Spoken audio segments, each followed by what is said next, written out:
Hey, Jimmy. Ben, ça va? Coupez le moussak.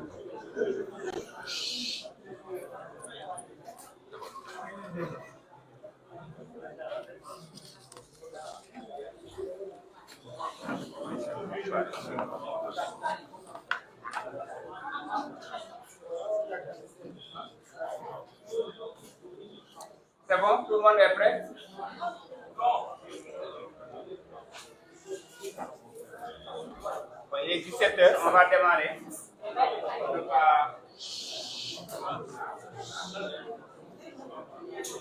Les gars, salam. Parce que tout à les responsables de santé, on les appelle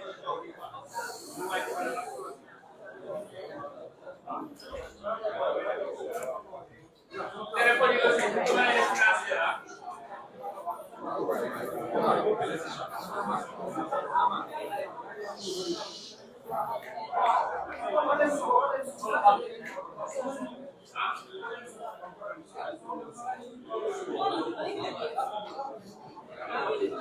On va démarrer, hein?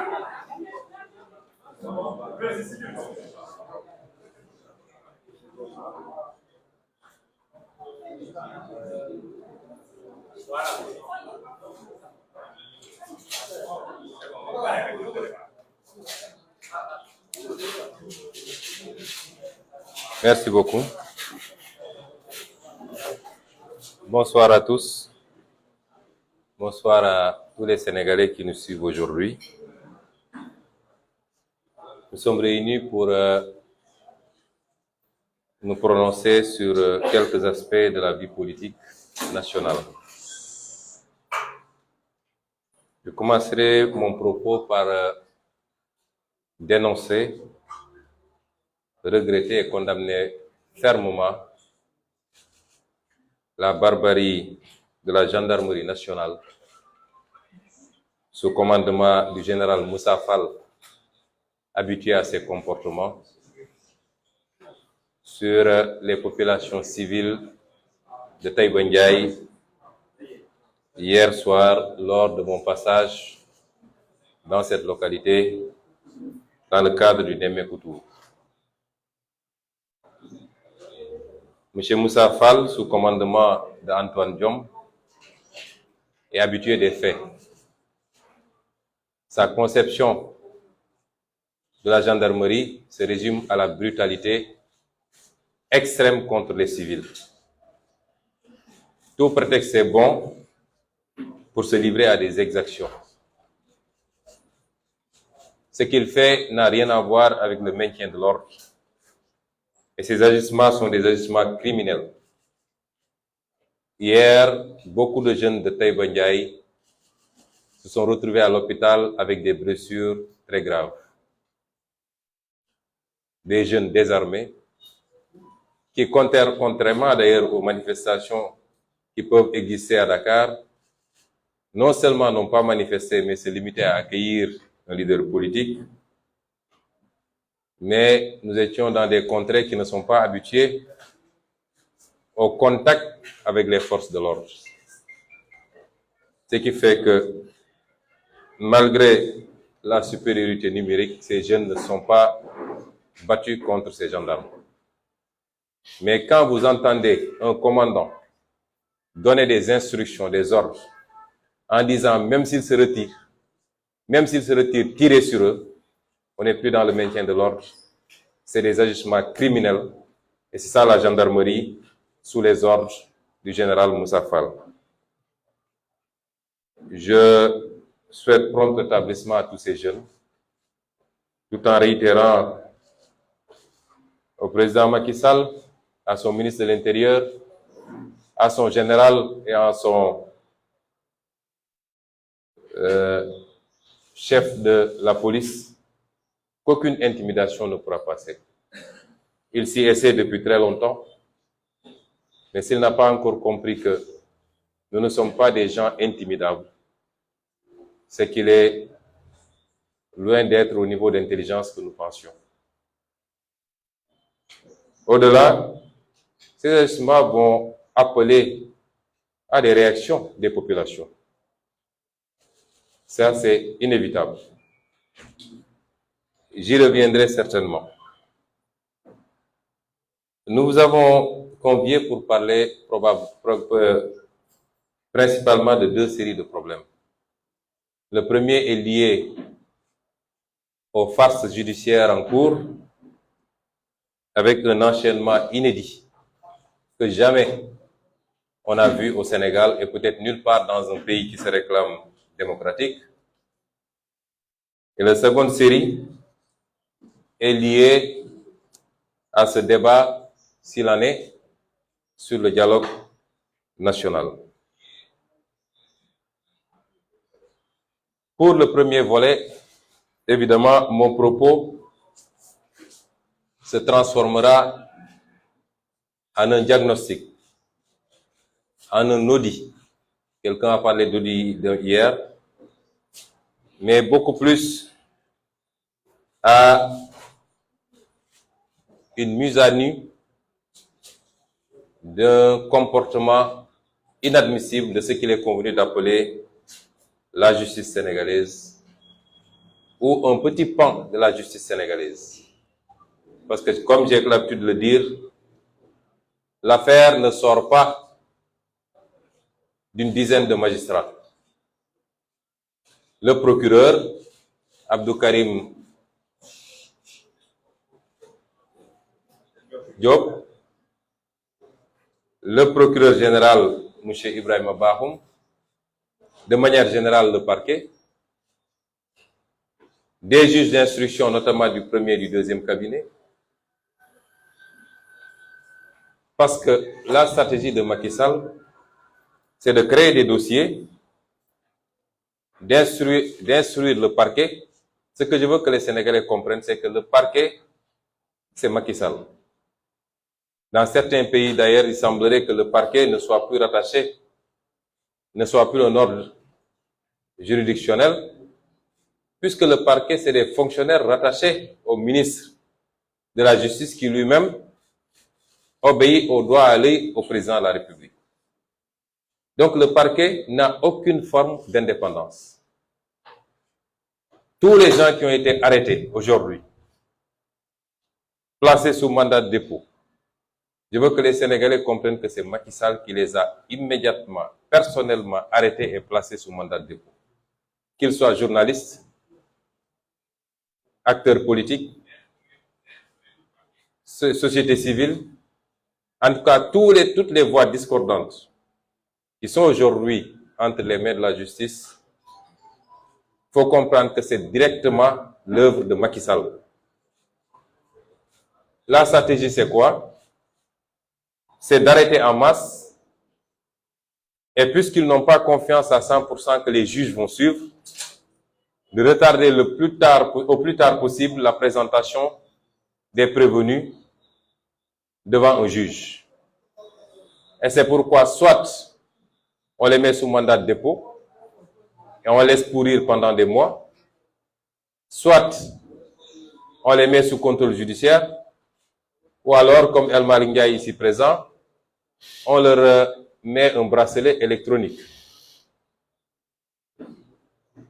Et cela pour pouvoir gagner le plus de temps possible en prenant des innocents, en laissant des innocents à Rebeuss qui viennent de passer leur Korité là-bas, là où Macky Sall, son fils Amadou Sall, qui passe tout son temps maintenant à battre propagande et à essayer, semble-t-il, de recruter des nervis, et sa femme Marème Faye Sall, toute leur famille ont passé tranquillement la Korité chez eux.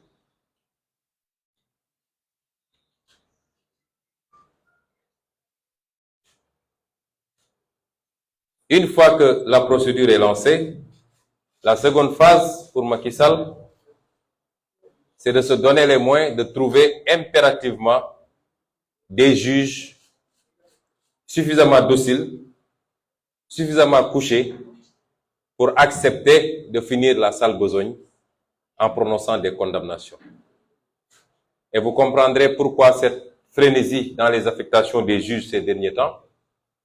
Il y a à peine 2 mois, il a procédé à un vaste mouvement en passant par les consultations à domicile. Et il y a à peine une semaine, il a procédé encore à des mouvements.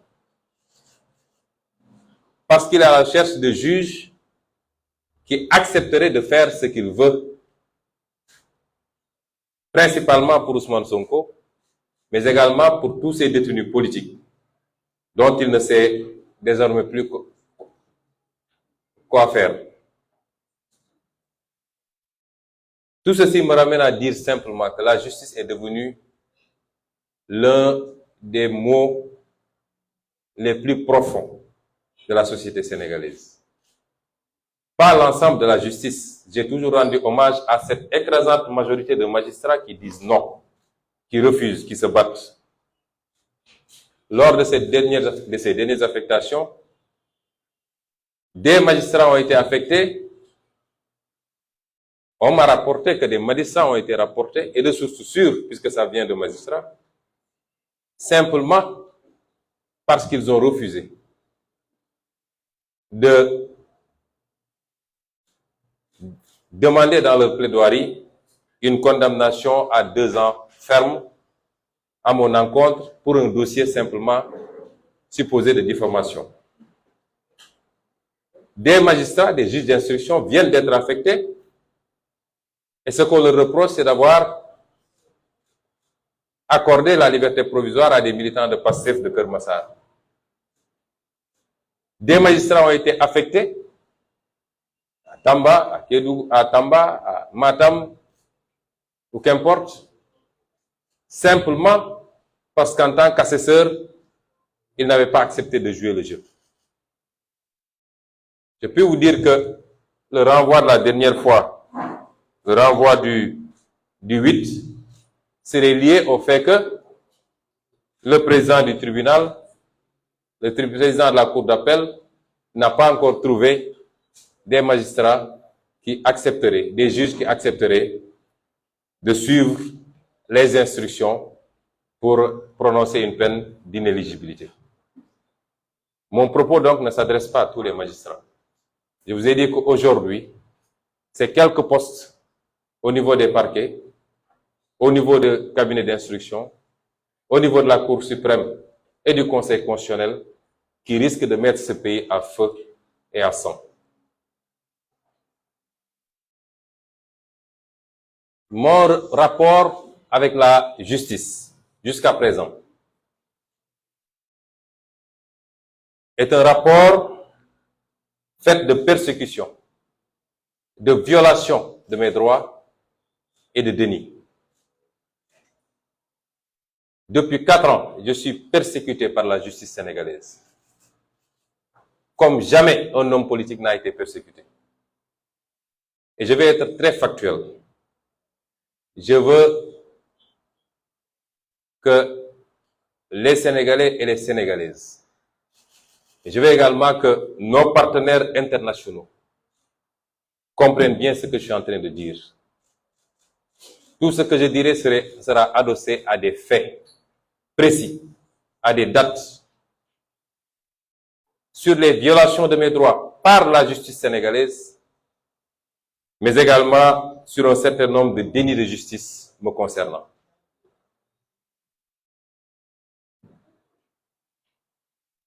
Vous vous rappelez dans quelles conditions j'ai été radié de la fonction publique en 2016, sans que mes droits élémentaires n'aient été respectés. L'on m'a refusé même le droit de me faire assister par des conseils tels que prévus par la loi, pour être auditionné par une commission. C'était la première grande violation, et qui a été validée par la Cour suprême quand on l'a saisie pour s'en plaindre. Ensuite, lorsque ce complot a éclaté, parce qu'il ne fait l'ombre d'un doute dans la tête d'un seul Sénégalais de l'évidence du complot, j'avais été convoqué alors que je bénéficiais de mon immunité de député. Le ministre de la Justice, donc Macky Sall, ordonne le procureur qui saisit la section de recherche pour que je sois convoqué, alors que la loi, la Constitution, comme la loi organique sur l'Assemblée nationale, disent qu'aucun député ne peut être poursuivi, arrêté ou condamné sans que son immunité ne soit préalablement levée, sauf en cas de flagrant délit. Si j'avais répondu à cette convocation, elle aurait été transformée et la procédure m'aurait immédiatement placé en garde à vue, en ignorant royalement mon immunité parlementaire. Ensuite, le procureur Serigne Bassirou Gueye a établi un réquisitoire qui visait X. Mais à notre grande surprise, le juge d'instruction demande la levée de mon immunité parlementaire en m'identifiant nommément, alors que le réquisitoire visait X. Une seconde grande violation de mes droits. Il est important que je rappelle tout ça parce que les Sénégalais peuvent oublier. Ensuite, il y a la levée illégale de mon immunité par l'Assemblée nationale avec une commission qui n'était pas complète, puisque l'opposition avait décidé de ne pas siéger et la loi a dit qu'on ne peut pas faire une commission pour lever l'immunité si elle n'est pas représentée d'une certaine manière avec une répartition opposition-pouvoir. Ce fut un autre forcing pour lever mon immunité parlementaire. Après la levée de mon immunité parlementaire, j'avais été convoqué, si vous vous rappelez bien, le 3 mars. Et en me rendant au tribunal comme tout citoyen convoqué, mon convoi a été bloqué au niveau de Mermoz et d'autres procédures. J'ai été arbitrairement arrêté et détenu pendant 6 jours à la section de recherche et d'autres procédures ont été ouvertes notamment pour troubles à l'ordre public, mais également appel à l'insurrection, participation à une manifestation non autorisée.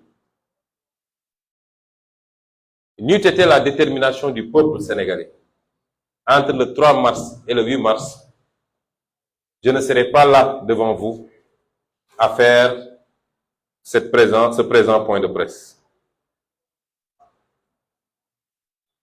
Et étant en garde à vue à la section de recherche, le juge d'instruction m'envoie un mandat de comparution, ce qui est illégal. Et il m'entend hors présence de mes avocats conseils, auxquels le juge d'instruction avait refusé l'accès au bureau. Il a fallu tout le tintamarre que vous connaissez et que les avocats aient failli défoncer la porte pour que le juge daigne ouvrir, mais après m'avoir entendu, sans la présence de mes avocats. Une autre violation flagrante de mes droits. Ce qui m'est reproché souvent, c'est que quand je vais répondre au tribunal, il y a des Sénégalais qui sortent pour m'accompagner.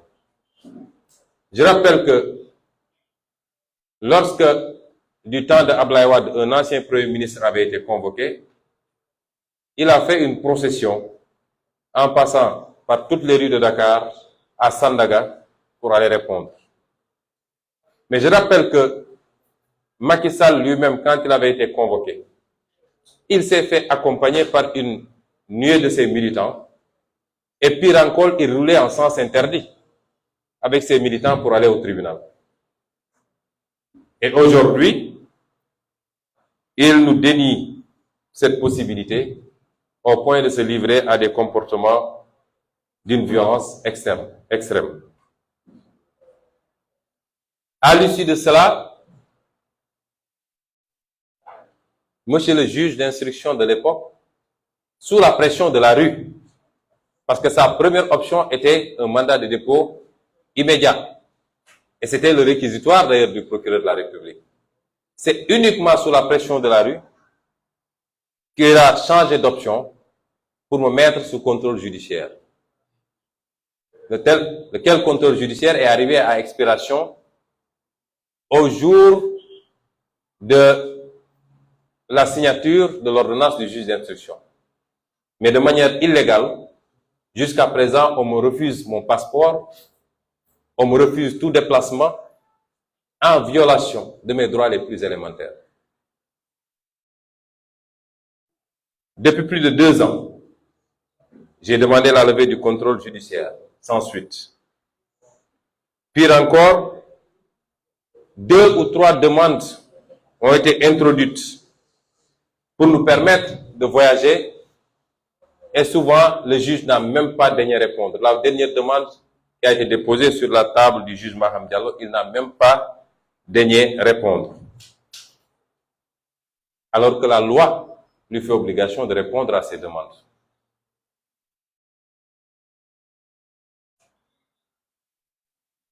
Ensuite, toujours dans la violation, l'instruction catastrophique du dossier par le juge Maham Diallo, qui a été choisi sur des bases que tout le monde connaît pour venir être en mission commandée au service de Macky Sall.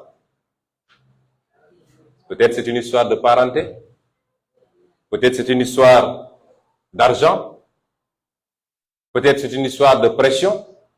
Ce qui est constant, c'est que lui, Maham Diallo, sait qu'il n'a pas fait une instruction dans ce dossier. Il ne remplissait pas les conditions minimales pour gérer ce dossier, puisqu'il s'était prononcé 1 an et demi à l'avant sur ce dossier en publiant un article à charge contre moi. Il ne pouvait plus présenter les garanties minimales d'impartialité pour instruire ce dossier. M. Maham Diallo a fait fi de tous les éléments qui montraient que c'est un complot, une farce et un mensonge récupéré par l'État du Sénégal. Un certificat médical que tous les Sénégalais ont vu. Un gynécologue qui témoigne et qui émet plus qu'un doute et qui est menacé tous les jours et qui, avec des éléments à l'appui, en preuve, montre qu'il y a eu tentative de corruption sur sa personne par le juge, l'avocat Sow et M. Mahmoud Diallo. De faux prélèvements qui disparaissent, perdus dans la nature. Il a fallu que le juge, 2 ans plus tard presque, mette la pression, fasse un forcing pour obtenir un avis du centre. Ça veut dire que ça n'a respecté aucune procédure. Une enquête interne de la gendarmerie qui établit le complot et qui implique le procureur Bassirou Gueye dans la manipulation du PV. Des audios présentés par le dénommé M. Signas et confirmés par la plaignante qui, devant le juge, dit que c'est ma voix, effectivement c'est moi qui l'ai dit, mais je plaisantais. Des témoignages qui impliquent Macky Sall directement. Tout ça est dans les PV, dans le dossier. Les témoignages des autres personnes qui étaient présentes, qui sont tous à décharge.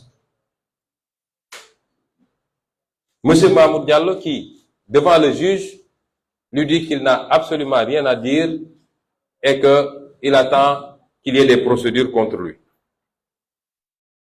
Autant d'éléments. Et malgré tout, M. Maham Diallo a trouvé le moyen de renvoyer ce dossier. Je veux dire que je ne suis pas surpris d'ailleurs par l'autre dossier qu'on agite et pour lequel on retient un de vos collègues, messieurs les journalistes, concernant M. Frédéric Napel, qui est un acolyte et un complice de M. Maham Diallo. Je détiens des éléments sonores où ce monsieur lui-même dit que c'est M. Maham Diallo qui l'a fait venir de Guinée-Bissau pour assurer sa sécurité, qui lui a demandé d'assurer la sécurité de la plaignante, qui, dans cet audio, affirme même intervenir dans le cadre d'un prévenu qui aujourd'hui est en détention, qui a été arrêté pour trafic de faux billets pour plus d'1 milliard, et qu'il dit qu'il intervient pour le compte de M. Maham Diallo pour que ce prévenu-là soit traité autrement, allant jusqu'à promettre à ses interlocuteurs de leur donner leur part dans le butin. Et dans cet audio, ce monsieur va jusqu'à dire que l'ancien Semga préparait un coup d'État pour le 3 avril passé et que c'est lui qui a empêché ce coup d'État et qui en a parlé à M. Macky Sall. C'est ces gens-là qui, aujourd'hui, fréquentent le bureau du doyen des juges et servent de relais entre lui et autre chose. Et dans cet audio, ce monsieur dit que c'est le ministre de la Justice et le ministre de l'Intérieur qui lui ont demandé de porter plainte contre M. Frédéric Napel, contre M. Babacar Touré de Kewoulo et M. Ousmane Sonko. Que Babacar Touré sera jugé au mois de juin, il sera condamné à 25 millions et 6 mois, et que Sonko sera jugé au mois d'août, il sera condamné à 500 millions et un enferme. Que c'est ces engagements qui lui ont été donnés par le ministre de la Justice et le ministre de l'Intérieur. Voilà la mafia d'État que nous avons aujourd'hui.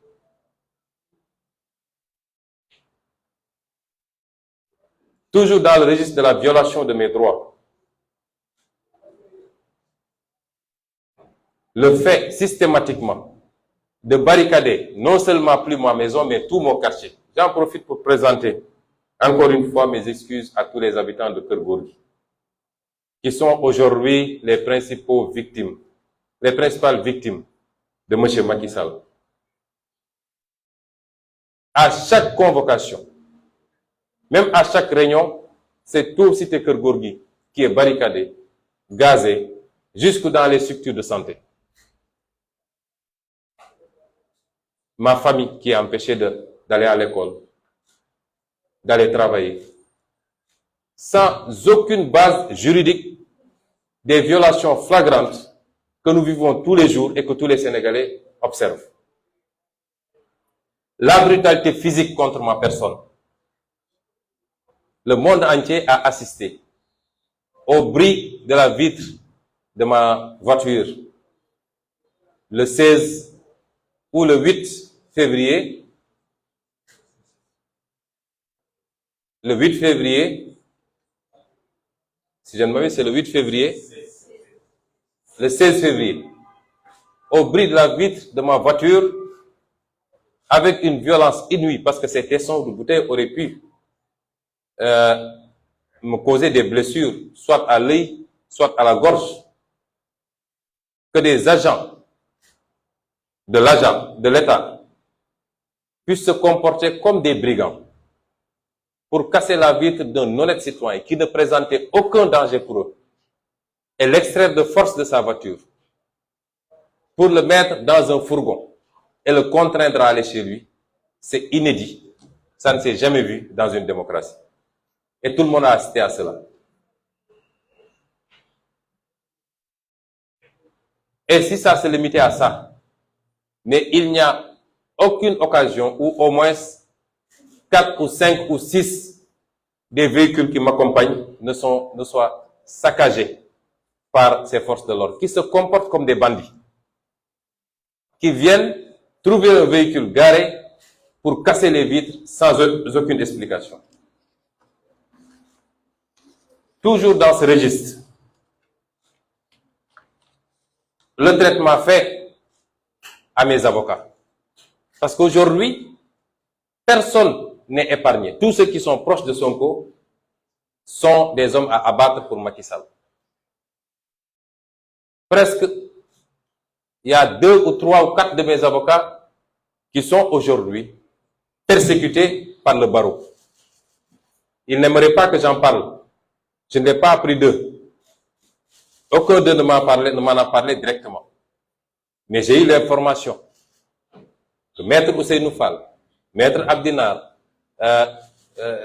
Maître Babacar Ndiaye, Maître Abdoulaye Tal, etc., Maître Clédor Ciré, quasiment tous mes avocats sont sous le coup de poursuites de la part du barreau. C'est même barreau qui refuse de faire son travail parce que j'ai écrit moi au barreau. Avec l'arrêt de la cour d'appel, l'arrêt définitif de la cour d'appel de Paris, qui montrait qu'un de leurs collègues a fait l'objet d'une condamnation définitive pour agression sexuelle et qu'il ne doit plus exercer le métier d'avocat. Et le barreau ne veut pas prendre les mesures qui s'imposent. On fait des simulacres de procédure pour dire aux Sénégalais qu'il a un sursis, etc. Alors que ce monsieur ne doit plus plaider en tant qu'avocat. C'est les textes du barreau. Je ne l'ai pas inventé. Le drame avec Macky Sall, c'est qu'il ne laisse plus aucun segment. Aucun segment.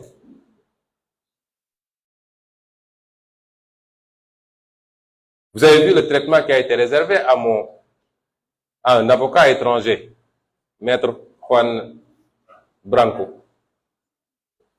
Un traitement d'une agressivité que personne ne peut comprendre. Cueilli mani militari à l'aéroport, après un voyage de plusieurs heures, avec des gaillards armés jusqu'aux dents, pour être rapatriés directement chez lui. Quel risque et quel danger présentait ce frêle monsieur, j'allais dire, même pour le Sénégal? Absolument rien. Même notre avocat, Maître Guy Hervé Arkam du Burkina, s'est fait convoquer par le bâtonnier pour être copieusement sermonné. Parce que simplement, dans des